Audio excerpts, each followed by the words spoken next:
পাইছি ভাই হাজী দানেশ বিজ্ঞান প্রযুক্তি মেকানিক্যাল ইঞ্জিনিয়ারিং এ। আমি ফার্স্ট টাইম এবং সেকেন্ড টাইম দুইবারই আমি এক্সাম বেসেছিলাম অরবিটের। আচ্ছা, স্ট্যান্ডার্ড লেভেলের প্রশ্ন করা হয়, অতটা কঠিন না, অতটা সহজও না।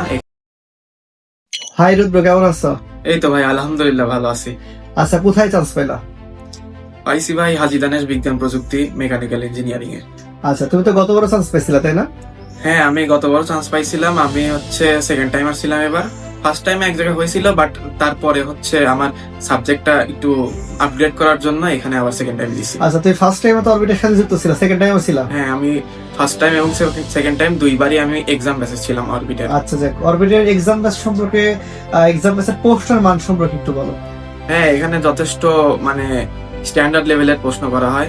আপনার দেখা যাচ্ছে যে অতটা কঠিন না, অতটা সহজও না। এখানে দিলে মোটামুটি আপনি যদি 50% মতো মার্ক পান, তাহলে আপনি একটা পাবলিকে আপনার সিট হবে ইনশাল্লাহ। আচ্ছা, তোমার বন্ধু বান্ধব যারা সাথে ছিল, যারা 50% মার্কস পাইছে, তারা কি চান্স পাইছে এর মধ্যে বা পাবে, এরকমটা কি মনে হয়?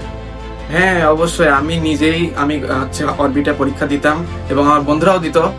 ওরাও চান্স পাইছে এবং আমাদের সবারই দেখা যাচ্ছে 50-60% মার্কই থাকতো ম্যাক্সিমাম পরীক্ষায়। আচ্ছা, যাক, আলহামদুলিল্লাহ। আচ্ছা, জুনিয়রদের উদ্দেশ্যে কিছু বলো তো। জুনিয়রদের উদ্দেশ্যে আর কি বলবো, ইন্টারমিডিয়েট আসলে একটু কষ্টকর জায়গা, পরিশ্রম করতে হবে। প্রথম থেকে পড়লেই বেটার, বাট যদি তাও গ্যাপ পড়ে যায়, তাও অ্যাডমিশনে যেন সেটা কভার করে তারা তাড়াতাড়ি। আচ্ছা, তোমার বন্ধু বান্ধব সবাই চান্স পেয়ে গেছে এবং অনেকে আমাদের অরবিটের সাথে যুক্ত ছিল। গতবার তোমার ইন্টারভিউ নিতে পারি নাই, কারণ আমি নিজেও হতাশ ছিলাম তোমার সাবজেক্ট নিয়ে। যাই হোক, এবার তা অন্তত ভালো সাবজেক্ট আসছে। সামনের ভবিষ্যৎ তোমার উজ্জ্বল কামনা করি। আর আচ্ছা, একটা বিষয়, যারা তো পাবনা থেকে বাইরে যেতে চায়, ঢাকা রাজশাহী কোচিং করতে চায়, আসলে কোচিংটা কি অনেক ইম্পর্টেন্ট?